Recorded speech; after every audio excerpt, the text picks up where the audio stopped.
Panorama group, जो सोचता है वो करता है। शराब जब पहले भी बिकते थे तब भी जहरीली शराब से लोग मरते रहे हैं। शराब इंग्लिश बाद में भी बिकेंगे तब भी क्या जहरीली शराब नहीं चलेगी।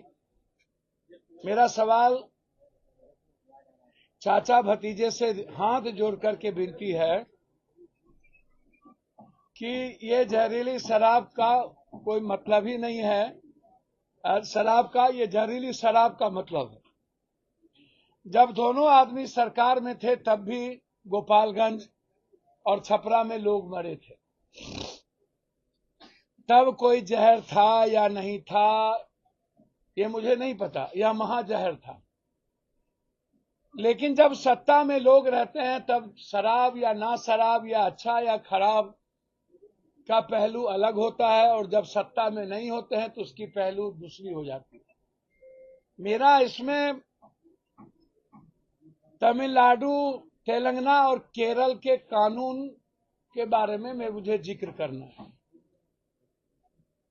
मैं बार बार कहता हूं कि नीतीश कुमार जी या कोई भी हिंदुस्तान का वैचारिक लीडर नहीं चाहेगा कि शराब चले, शराब पिए, शराब से गलत चीज। लेकिन सवाल उठता है कि पूरे देश में महात्मा गांधी की आइडियोलॉजी मानने वाले लोग, फैक्ट्री भी चल रहा है, शराब भी चल रहा है और लोग शराब पी भी रहे हैं। जिसको प्रतिज्ञा दिलाए हमारे मुख्यमंत्री जी, विपक्ष के नेता, 99% लोग, जो लोग यह कहते हैं कि 15% गांव में और 14% मर्द शराब पीते हैं, हम उनसे यह जानना चाहेंगे, यह जो आपके पास डाटा है ये शराब, जहरीली शराब का डाटा नहीं है। जहरीली शराब पीने वाले जो औरत और मर्द हैं उसकी कोई डाटा नहीं होती है, क्योंकि वो अवैध बनता है, अवैध बिकता है। बनाने वाले लोग अवैध होते हैं, बेचने वाले लोग अवैध होते हैं, बेचवाने वाले लोग अवैध होते हैं, और पीने वाले गरीब होते हैं, तो उसका कोई डाटा नहीं है। बचा शराब जो आता है, इंग्लिश शराब, और जो लोग पीते हैं उसमें यदि 15% हमारे विपक्ष के नेता ने कहा है कि गांव में पीते हैं, तो 15% में 95% तो नेता और पदाधिकारी पीते हैं ना नेताजी। 15% में पुरुष में सबसे ज्यादा तो पैसे वाले और ये लोग पीते हैं, मिडिल क्लास के लोग कम पीते हैं। और जिसको जेल की बात आप कर रहे हैं वो तो देसी शराब पी करके जेल में बंद हुए हैं, जहरीली शराब पी के बंद हुए हैं। वो शराब पी करके तो बंद हुए नहीं, वो शराब पीने वाले और खरीदने वाले बिल्कुल लोग अलग हैं। उतना महंगा शराब खरीदने की क्षमता गांव के जो सबसे ज्यादा बिलो पॉवर्टी लाइन और मिडिल क्लास के लोग हैं वो नहीं है नेताजी। ये समझ और ज्ञान कब होगी आपको? जो प्रतिज्ञा लिए देश विदेश में जाके सब हम जानना चाहेंगे, जो लोग बोलते हैं शराब के बारे में उनसे, कि शराब नेता सबसे ज्यादा पीता है या नहीं, सबसे ज्यादा पदाधिकारी शराब पी रहा है या नहीं। नेता कोई हो, दल कोई हो, नेता इसमें इन्वॉल्व है या नहीं। पंचायत में शराब बन रहा है, उसमें मुखिया जी को पता है या नहीं, सरपंच को पता है या नहीं, पंचायत सचिव को पता है या नहीं, थानेदार को पता है या नहीं। फिर तमिलनाडु और केरल के तट पर अभी तक जहरीली शराब बनाकर बेचने वाले लोगों के खिलाफ आजीवन कारावास की सजा का प्रावधान आज तक क्यों नहीं किया गया? जब तमिलनाडु में सजा का प्रावधान है, केरल में सजा का प्रावधान है, तो फिर जहरीली शराब में बिहार में प्रावधान क्यों नहीं? सबसे ज्यादा हिंदुस्तान में जहरीली शराब में मरने वालों की संख्या बिहार है, और वो जहरीली शराब से मरने वालों की संख्या 1000-2000 से ऊपर है निकट भविष्य में। तो ये कानून आप दोनों आदमी सत्ता में थे तब भी ला सकते थे। आज दोनों आदमी के पास बहुमत है सदन में, पक्ष और विपक्ष, तो आप ये कानून ले आइए और उस कानून में यह भी दीजिए कि पंचायत, जिस पंचायत में जहरीली शराब बिकेगा वहां के मुखिया जी और सरपंच साहब, वार्ड सदस्य और पंचायत समिति को पद से मुक्त कर दिया जाएगा, वहां के थानेदार को डिस्चार्ज कर दिया जाएगा और डीएसपी और एसपी पर इंक्वायरी बैठा करके उसको प्रमोशन रोक दिया जाएगा। आप एक कानून बनाइए कि आजीवन वहां के थानेदार फिर उसको नौकरी बर्खास्त कर दी जाएगी। आप प्रावधान लाइए। आप 20 सालों में 2-2 बार सबकी सरकार बनी, आपने कोई प्रावधान नहीं लाया। आप केरल और तमिलनाडु से नहीं सीखे, अन्य स्टेट से आपने नहीं सीखा।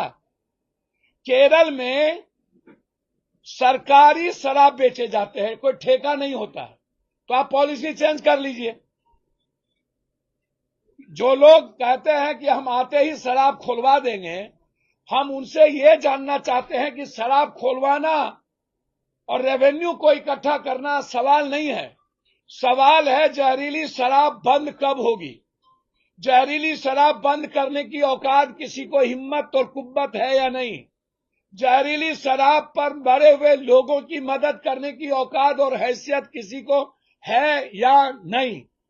जहरीली शराब जो लोग बनाते हैं, बेचते हैं, उसको फांसी की सजा मिलनी चाहिए और उसके खिलाफ बोलने की हिम्मत इस हिंदुस्तान में या बिहार में है या नहीं। कौन लोग जहरीली शराब बनाते हैं, वो लोग आज तक जेल क्यों नहीं गए। थानेदार 1 महीने के लिए बाय दी वे सस्पेंड होता है और फिर दूसरे महीने 20 लाख रुपया देके पोस्टिंग कर लेता है। चौकीदार दफेदार को सस्पेंड करके बातें को ढक दी जाती है और बनाने वाले और बेचने वाले को सत्ता सियासत बचा लेती है। सिर्फ सत्ता पक्ष तो दोषी नहीं है, नेता में सभी लोग इन्वॉल्व हुए हैं और जो लोग सबसे ज्यादा शराब बेचते थे वो लोग एमएलसी, वो लोग एमएलए का टिकट लेते हैं। तो आप कैसे किसी एक दूसरे को गाली दीजिएगा। जैसे विजय सिन्हा जी हमारे नेता है, वो कहते हैं आरजेडी को पैसा जाता है, आरजेडी ये कहते हैं सत्ता पक्ष को पैसा जाता है। सही माने में जब लगातार 20 सालों के अंदर शराब आ रहा है, शराब पकड़ा रहा है, रेवेन्यू बाहर जा रही है और बिहार का पैसा माफियाओं और पदाधिकारियों के बीच बंदरबाट हो रहा है, तो उसमें नेता कोई हो तो सभी दल के नेताओं को पैसा जा रहा है। मौत पर राजनीति क्यों।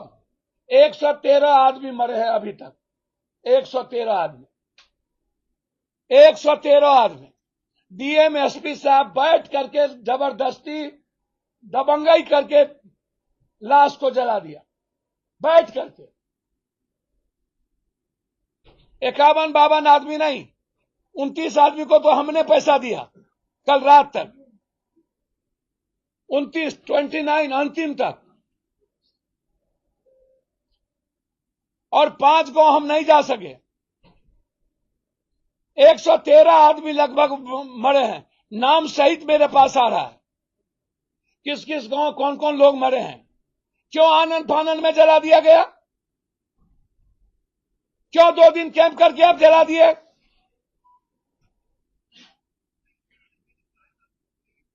और जो नेता यह कहते हैं ऐसे ही मौत होती है, मरता है, शराब पीते हैं तो मरता है, हम उन नेताओं से और जो लोग पटना के चौराहे पर घूमते हैं और आपदा में जो लोग बाहर चले जाते हैं घूमने के लिए, वो कभी भी बिहार में नजर नहीं आते, चाहे बाढ़ हो। हम डिप्टी सीएम साहब से पूछेंगे कि बाढ़ में कहीं गए थे कि नहीं। 32 लाख लोग प्रभावित हुए थे,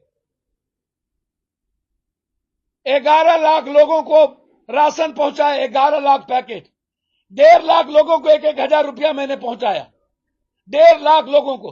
9 जिला लगातार 13 दिन हम गांव में रहे, 9 जिला। हमने सत्ता पक्ष और विपक्ष को नहीं देखा। तब इनके पास हेलीकॉप्टर नहीं होते हैं। अरे सीमान आप बगल में था, नहीं जा सकते थे, कमर आपका टूट जाता। वो तो हम जानते ही, सत्ता पक्ष और विपक्ष की कमर टूट जाती है। आंदोलन किसी से बिहार में जाना जाएगा तो निचले पौधान से विपक्ष के नेता के नाम से जाना जाएगा। विपक्ष के नेता आंदोलन के माहिर हैं। हर 2 दिनों पर इनकी यात्रा रुक जाती है, हर 1 दिनों पर इनकी। भाई आंदोलन की क्रांति तो कोई सीखे हमारे विपक्ष के नेता से। हमेशा आंदोलन में ये बहाना ढूंढते हैं और जब जब बिहार में विपदा आती है, चाहे वो पटना का बाढ़ हो, कोरोना हो, चाहे कोई भी घटना, तब तब सत्ता पक्ष और विपक्ष गायब हो जाता है। और हेलीकॉप्टर से 5 दिन के बाद हमारे नेता जाते हैं और उनको कोई डॉक्टर, कुछ लोग दिखा दिया जाता है दरभंगा में, ऊंचे जगहों पर वो लौट जाते हैं। तो बाढ़ में भी इनको फुर्सत नहीं और यहां भी फुर्सत नहीं। क्या इन लोगों के जेब में पैसा नहीं है? और कुछ लोग जो पैसा दे करके अपना न्यूज चलवाते हैं, क्रांतिकारी लोग 60 लाख का टेंट में रहते हैं, वैनिटेड बॉल में बैठते हैं और क्रांति करते हैं कि बाप रे बाप, ना मुशहरी गया, ना पासवान टोल गया, ना चमट टोली गया, ना डोम टोली गया, ना निसार टोली गया, ना केवट टोली गया, ना गरीब टोली गया, ना बाढ़ में गए, ना तूफान में गए और क्रांति करेंगे। मेरा कैंडिडेट अलाउद्दीन के चिराग है। हम ऊपर से एलियन से ले आए। मैं कह रहा कुटौन पिसौन बेटा के नाम दुर्गादास, वो भी क्रांति कर रहा है। वो भी कहता है कि हम क्रांति करेंगे। जितना रिटायर IAS IPS लुटेरा वो कोर्ट टीम के महात्मा गांधी हो गए और गांधी के दिन ही शराब मुक्त कर रहे हैं। वो गांधी जिंदा रहते तो शर्म से मर गए होते। वो तो बेचारे नहीं रहे, गांधी के आत्मा को दुखी होगा। नीतीश कुमार जी की नीयत क्लियर हो सकती है पॉलिसी सही नहीं है। नीतीश कुमार को शराब के इशू पर पॉलिसी चेंज करनी चाहिए और बिहार में आप शराब मत चलाइए। शराब पर टैक्स 70% बढ़ा दीजिए। जहरीली शराब का प्रतिज्ञा लीजिए और कानून लाइए, आजीवन कारावास का, डिस्चार्ज का। और इंग्लिश शराब आप 70% बढ़ा के आप कोई ठेका मत दीजिए। गवर्नमेंट साइड से आप 5 स्टार, 4 स्टार, 2 स्टार और जिला में 1 और 30 से ऊपर लोगों को आप दुकान पर दीजिए शराब, 30 से नीचे नहीं। और 70% टैक्स बढ़ा दीजिएगा तो बिलो ऑफ पॉवर्टी लाइन के लोग नहीं लेंगे शराब। आप पॉलिसी तो बनती ही है चेंज होने के लिए। जब कोई अमेंडमेंट आने के लिए समय समय पर बिल अमेंडमेंट आता है, नियम होता है। हम शराब को पूर्णतः खोलने की बात नहीं करेंगे, लेकिन पॉलिसी के पक्ष में हम हैं और हम चाहते हैं कि जिस तरह के हालात है उसमें पॉलिसी चेंज हो। हम आग्रह करेंगे, लेकिन हाथ जोड़ते हैं नीतीश जी आपसे और तेजस्वी जी क्रांतिकारी आपसे। आप इस युग के बड़े क्रांतिकारी बन जाइए, लेकिन आग्रह करेंगे कि एक कानून ले आइए। और जहरीली शराब जो आपके यहां, आपका घर है सिवान, आपका घर है छपरा, आपका घर है गोपालगंज और आप ट्विटर पर जवाब दे रहे हैं और आप सरकार में थे, तब आपके यहां छपरा सिवान हुआ, तब आप कुछ नहीं बोले। तब आपको कानून चेंज करने की बारी दी आई।